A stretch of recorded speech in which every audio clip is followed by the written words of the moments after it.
എല്ലാവർക്കും എൻ്റെ നമസ്കാരം. ഞാൻ ഇന്ന് നിങ്ങളുമായി പങ്കുവെക്കുവാൻ ആഗ്രഹിക്കുന്ന വിഷയം നമ്മുടെ സമൂഹത്തിൽ ഒറ്റപ്പെട്ടുപോയ അമ്മമാരുടെ മനസ്സിനെ കുറിച്ചാണ്. നമുക്ക് ചുറ്റുമുള്ള സമൂഹത്തിൽ പലപ്പോഴും ആരും ശ്രദ്ധിക്കാതെ പോകുന്നവരാണ് ഒറ്റപ്പെട്ട അമ്മമാർ. അമ്മയാണ് എല്ലാവർക്കും താങ്ങും തണലും. എന്നാൽ അമ്മയെ ചോദിക്കാൻ ഇന്ന് മക്കൾക്ക് സമയമില്ലാതായി മാറിയിരിക്കുന്നു. മക്കളുടെ ലോകം അതിൻ്റെ മുഴുവൻ തിളക്കത്തിൽ മുന്നേറുമ്പോഴും പിന്നിൽ നിലാവില്ലാത്ത രാത്രികൾക്കിടയിലൂടെ ആ അമ്മയുടെ മനസ്സ് ഒഴുകുന്നുണ്ടാവും. ആരോടും തുറന്നു പറയാനാകാത്ത ഒരുപാട് വാക്കുകളിലൂടെ. കണ്ണീരിനും നിലാവിനും ഇടയിലായ കരൾ പോലെ കത്തുന്ന ഒരു ഹൃദയം. ആ അമ്മയുടെ നിശബ്ദത ഒരുവിധം പാറയേക്കാൾ വലിയ ബലമാണ്. അവളൊരു അമ്മയാണ്. ഒരിക്കൽ ജീവിതം നിറഞ്ഞു നിന്ന കണ്ണുകളെ ഇന്ന് ആരും നോക്കാതെ പോയ കണ്ണീരായി പോയിരിക്കുന്നു. നിങ്ങൾക്ക് വേണ്ടി ലോകം മുഴുവൻ വിടാൻ തയ്യാറായിരുന്ന അമ്മയുടെ ഹൃദയം നിങ്ങൾ അറിയാതെ പോയിട്ടുണ്ടോ? ചെറുപ്പത്തിൽ നമ്മളെ ചുമലിലേറ്റിയ അമ്മയ്ക്ക് ഇന്ന് നിങ്ങൾ മക്കളിൽ നിന്നും സ്നേഹവാക്കുകൾ കിട്ടുന്നുണ്ടോ? നമ്മൾ ഉറങ്ങുമ്പോഴും ഉണർന്നു കാത്തിരുന്ന ആ കൈകൾക്ക് ഇന്ന് നിങ്ങൾ തണൽ നൽകാറുണ്ടോ? നമുക്ക് അമ്മ ഒരിക്കലും മാറ്റം വരുത്താത്ത ഒരു സ്നേഹമാണ്. പക്ഷേ നമ്മൾ അതൊക്കെ ഓർക്കാറുണ്ടോ? അമ്മയുടെ സ്നേഹം ഒരു പുസ്തകമാകുമ്പോൾ ഓരോ പേജും കണ്ണീരിൽ എഴുതിയതാണ്. ഇപ്പോൾ ഞാൻ നിങ്ങളോട് പറയാൻ പോകുന്ന ഈ കഥയിലുണ്ട് ഒരമ്മയുടെ മനോവേദന. സമൂഹത്തിൽ ഒറ്റപ്പെട്ട അമ്മയുടെ നിലവിളിയുടെ കഥ മാത്രമല്ല, പരാജയപ്പെട്ട ഒരു അമ്മയുടെയും അതിന്റെ വില മറന്ന ഒരു മകന്റെയും കഥ കൂടിയാണ്. മകൻ ജനിച്ചതിന് ശേഷം അച്ഛന്റെ അഭാവം നേരിടുമ്പോഴും മകന്റെ മുഖം നോക്കി ആ യുദ്ധത്തെ ഏറ്റെടുത്ത ഒരമ്മ. ആരോടും പരാതി പറയാതെ ചെയ്യാൻ പറ്റുന്ന ജോലി ചെയ്തും സങ്കടങ്ങൾ ഉള്ളിൽ ഒതുക്കിയും തന്റെ സ്വപ്നത്തിലേക്ക് നടന്നു പോയൊരമ്മ. ആ അമ്മയുടെ ഹൃദയത്തിൽ ഒരേ ഒരു സ്വപ്നം, തന്റെ മകനെ വിജയത്തിന്റെ ഉന്നതിയിൽ എത്തിക്കണം. എല്ലാം കഷ്ടപ്പാടുകൾ അനുഭവിച്ചും പലതും മനസ്സിൽ സൂക്ഷിച്ചും ആ അമ്മ മുന്നേറി. തന്നാൽ കഴിയുന്ന രീതിയിൽ ആ മകന് വിദ്യാഭ്യാസം നൽകി. 22-ാം വയസ്സിൽ അവൻ ആത്മഹത്യ തിരഞ്ഞെടുത്തപ്പോൾ അവൻ തനിക്കു വേണ്ടി ഇത്രയൊക്കെ ചെയ്ത അമ്മയെക്കുറിച്ച് ഒരു നിമിഷം ചിന്തിച്ചില്ല. ഇത്രയൊക്കെ സഹിച്ച അമ്മ താനില്ലാതെ എങ്ങനെ ജീവിക്കുമെന്നും ആ മകൻ ഓർത്തില്ല.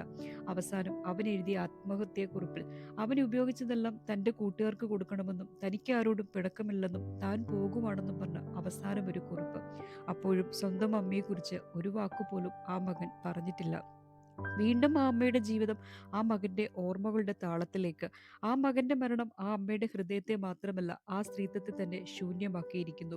മരണത്തിന് മുമ്പ് ആത്മഹത്യാക്കുറിപ്പ് എഴുതുന്ന സമയം ആ അമ്മയെക്കുറിച്ചൊരു നിമിഷം ആ മകൻ ഓർത്തിരുന്നെങ്കിൽ ഇന്ന് ആ അമ്മയുടെ കണ്ണുകൾ കാഴ്ചയോടെ ഇരുന്നേനെ. ഇന്ന് അമ്മയുടെ കണ്ണുകൾ തുറന്നു നോക്കുമ്പോൾ അവിടെ സങ്കടത്തിന്റെ നിലാവുണ്ട്. ഒരമ്മയുടെ ത്യാഗങ്ങൾ പലപ്പോഴും മൗനത്തിലാണ്. അമ്മ പറയാതെ നിൽക്കുന്ന പല കാര്യങ്ങളും നമ്മൾ കേൾക്കാതെ പോകുന്നു. ഇന്ന് ആ അമ്മയാണ് മുറിക്കുള്ളിൽ ഒരിടത്ത് ഒറ്റപ്പെട്ട കലങ്ങിയ കണ്ണുമായി കഴിഞ്ഞു പോകുന്നത്. ഇനി എന്നെ കേൾക്കുന്ന നിങ്ങൾ മക്കളോട്, ജീവിതത്തിന്റെ പല സാഹചര്യങ്ങൾ ചിലപ്പോൾ ആ അമ്മയ്ക്ക് നിങ്ങളോട് സമയം ചെലവഴിക്കാനോ നിങ്ങൾ ആഗ്രഹിക്കുന്ന രീതിയിൽ സ്നേഹം പങ്കിടുവാനോ കഴിഞ്ഞിട്ടുണ്ടാവില്ല.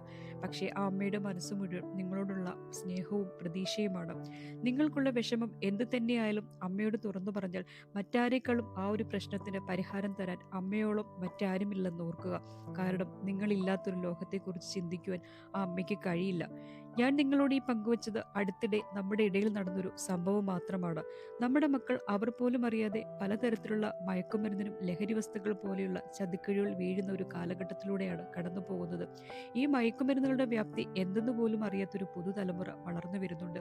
നിങ്ങൾ മയക്കുമരുന്നുകളിൽ അകപ്പെടുമ്പോൾ നിങ്ങൾക്ക് മാത്രമല്ല കേടുപാടുകൾ സംഭവിക്കുന്നത്, നിങ്ങളുടെ അച്ഛൻ്റെയും അമ്മയുടെയും ഹൃദയങ്ങളും വേദനിക്കുന്നുണ്ടാവും. അതിനാൽ മയക്കുമരുന്നുകളിൽ നിന്നും മുക്തരായി ജീവിതത്തിന്റെ സുന്ദരമായ വഴികൾ തേടി മുൻപോട്ട് പോകേണ്ടത് പിറകോട്ടല്ല. പകുതി വഴിയിലായാലും പിന്നിലായാലും മുന്നോട്ട് പോകുക. ഒരിക്കൽ അമ്മയുടെ കൈ പിടിച്ച് നടന്നപ്പോൾ നിങ്ങൾ സുരക്ഷിതരായിരുന്നു. ഇന്ന് ആ അമ്മയുടെ കൈകൾ നിങ്ങളുടെ മുന്നിൽ നീട്ടുമ്പോൾ അവർ ഒറ്റപ്പെട്ടവരാകുന്നു. മാതാപിതാക്കളെ സ്നേഹിക്കുക. അമ്മയും അച്ഛനും എന്നത് ഈ ഭൂമിയിൽ നിന്നുള്ള ദൈവങ്ങളുടെ പ്രതിനിധികളാണ്. നിങ്ങളെ ആദ്യമായി നടക്കാൻ പഠിപ്പിച്ചത് അവരാണ്. ഉറങ്ങാതെ രാത്രികൾ നിങ്ങൾക്കൊപ്പം ചിലവഴിച്ചവരാണ്. നിങ്ങൾക്ക് വേണ്ടി കഷ്ടപ്പാടുകൾ സഹിച്ചതാണ്. അമ്മയുടെ കരം ചൂടാണ്, അച്ഛൻ്റെ വാക്കുകൾ താങ്ങാണ്. പിന്നിൽ നിന്നും നമുക്ക് ചിറകുകൾ കൊടുത്തവരെ മുന്നിലേക്ക് കൂട്ടിക്കൊണ്ടുപോകൂ. അവരെ സ്നേഹിക്കൂ. അവർ നമ്മളെ വളർത്തിയില്ല എങ്കിൽ ഇന്നത്തെ നമ്മളില്ല. അവരെ സ്നേഹിക്കാൻ നമ്മൾ വൈകരുത്. അമ്മയുടെ മൗനം ഒരു വിളിയാണ്. അച്ഛൻ്റെ കണ്ണുകൾ ഒരു പ്രാർത്ഥനയാകാം. അവരെ സ്നേഹിക്കാൻ നമ്മൾ വൈകിപ്പോയാൽ ചിലപ്പോൾ അവർ അവിടെ ഉണ്ടാകാതെ പോകും. നന്ദി, നമസ്കാരം.